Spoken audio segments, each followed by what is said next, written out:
नमस्कार। आज के इस खास एक्सप्लेनर में स्वागत है। आज हम गोवर्धन पर्वत की उस प्राचीन और बेहद दिलचस्प कथा पर चर्चा करने वाले हैं जो कर्तव्य, अहंकार और प्रकृति के बीच के कमाल के रिश्ते को दर्शाती है। ये दरअसल बीते हुए कल की कोई आम कहानी नहीं है, बल्कि एक ऐसा गहरा पाठ है जो आज के इस आधुनिक जीवन में भी बिल्कुल सटीक और प्रासंगिक बैठता है। तो चलिए सीधे शुरू करते हैं एक बहुत ही गहरे सवाल के साथ। एक ऐसा सवाल जिसने सदियों पुरानी परंपराओं को हिला के रख दिया था। सवाल ये है, क्या सच्ची श्रद्धा और पूजा का हकदार कोई ऐसा अनजान देवता है जिसे कभी देखा नहीं गया, या फिर ये हमारी उस प्रकृति का हक है जो हर पल हमारे इस जीवन को चलाती है? और यहीं पर बात आती है परंपरा बनाम प्रकृति की।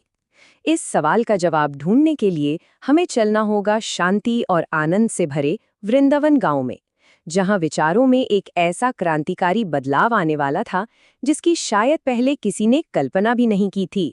यहाँ दो बिल्कुल अलग विचारधाराओं का सीधा टकराव देखने को मिलता है।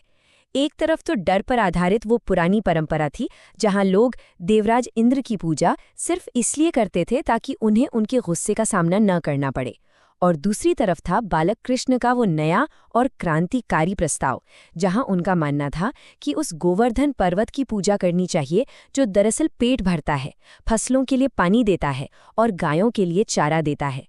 डर की जगह प्रकृति के प्रति आभार का ये बिल्कुल एक नया नजरिया था। और देखिए, इन तार्किक बातों से प्रभावित होकर नंद बाबा और सभी गांव वालों ने एक बड़ा और ऐतिहासिक फैसला लिया। उन्होंने इस शुरुआती पर्यावरण संदेश को पूरी तरह अपनाते हुए इंद्र की बजाय गोवर्धन पर्वत की पूजा करने का निर्णय लिया। बड़े ही जोश के साथ अन्नकूट महोत्सव मनाया गया। ये बिल्कुल उस पहाड़ के प्रति अपना सीधा आभार जताने का तरीका था जो उनके जीवन का असली आधार था। पर जैसा कि होता है, जब भी कोई इतनी गहरी और सदियों पुरानी परंपरा टूटती है तो कुछ न कुछ बवाल तो होता ही है। और यहीं से शुरू होता है इंद्र का भीषण क्रोध। अपने इस कथित अपमान को देखकर इंद्रदेव इतने ज्यादा गुस्से में आ गए कि उन्होंने पूरे के पूरे क्षेत्र को ही डुबोने का फैसला कर लिया। मूसलाधार बारिश, भयानक आंधी और डरावनी बिजली, आसमान से जैसे आफत बरसने लगी थी।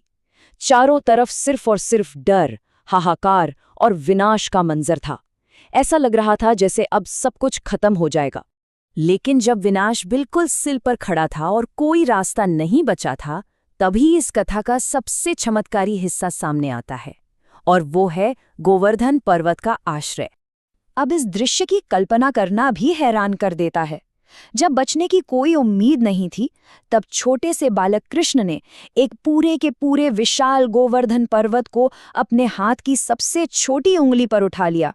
उन्होंने उस विशाल पहाड़ को एक बहुत बड़े छाते की तरह इस्तेमाल किया, जिसके नीचे सभी गांव वाले, गायें और एक एक छोटा बड़ा जीव पूरी तरह से सुरक्षित हो गया। ये सच में सर्वोच्च सुरक्षा का एक बेहद शानदार उदाहरण है। खैर, यहाँ ध्यान देने वाली एक बहुत ही दिलचस्प बात है। बाहर इंद्र का भयानक तूफान मचा हुआ था, प्रकृति अपने सबसे रौद्र रूप में थी, पर पहाड़ के नीचे खड़े कृष्ण की क्या स्थिति थी? प्राचीन स्रोत बताते हैं कि वो बिना थके, बिना हिले, बिल्कुल मुस्कुराते हुए खड़े थे। ये मुस्कुराहट और ये ठहराव उस शांति को दर्शाता है जो हमेशा सच्ची शक्ति और करुणा से मिलती है। और हाँ, ये चमत्कार कोई 2-4 घंटे की बात नहीं थी। ये लगातार पूरे 7 दिन और 7 रात तक चलता रहा।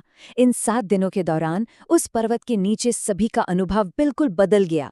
जो लोग पहले डले हुए थे, वे अब इस महिमा को समझ चुके थे। उनका विश्वास और उनकी भक्ति अब पूरी तरह से अटूट हो चुकी थी।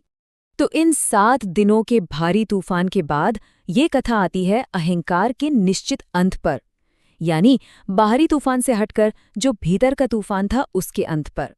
जब ताकतवर इंद्र ने देखा कि उनका इतना क्रोध, इतनी ताकत भी किसी का बाल बांका नहीं कर पाई, तो उनका सारा घमंड एक झटके में चूर चूर हो गया। उन्हें अपनी इस भारी भूल का एहसास हुआ और वे सीधे धरती पर आकर कृष्ण से क्षमा मांगने लगे। और बस यहीं पर मिलती है एक सबसे बड़ी सीख, अपने अहंकार को पूरी तरह से त्यागने और बिना किसी घमंड के अपने सही कर्तव्य को निभाने की सीख। इस पूरी शानदार यात्रा को समझने के बाद अब आते हैं इस दिव्य लीला की सीख पर। आखिर ये प्राचीन कथा हमारे आज के समाज और जीवन के लिए क्या संदेश देकर जाती है? देखा जाए तो यहाँ 3 बहुत ही अहम बातें उभर कर आती हैं। पहली ये कि हमारी सच्ची श्रद्धा हमारी प्रकृति, धर्म और ईश्वर के प्रति होनी चाहिए, किसी डर की वजह से नहीं। दूसरी बात, अहंकार चाहे कितना भी विशाल क्यों न हो, उसका टूट जाना एक न एक दिन तय है। और तीसरी और सबसे खास बात, ईश्वर हर हाल में सच्चे और समर्पित लोगों के लिए एक अभेद्य ढाल बन जाते हैं। तो इस एक्सप्लेनर के आखिर में एक बड़ा ही सोचने वाला सवाल हम सभी के लिए है। सत्ता और ताकत की इस आधुनिक दौड़ में क्या हमारा खुद का अहंकार हमें उस प्रकृति के प्रति अंधा तो नहीं कर रहा है जो हकीकत में इस जीवन को चलाती है? ये प्राचीन कथा सच में अपने भीतर के घमंड और इस ब्रह्मांड के रिश्ते को समझने के लिए एक बेहतरीन नजरिया देती है। इस खास चर्चा से जुड़ने के लिए बहुत बहुत धन्यवाद।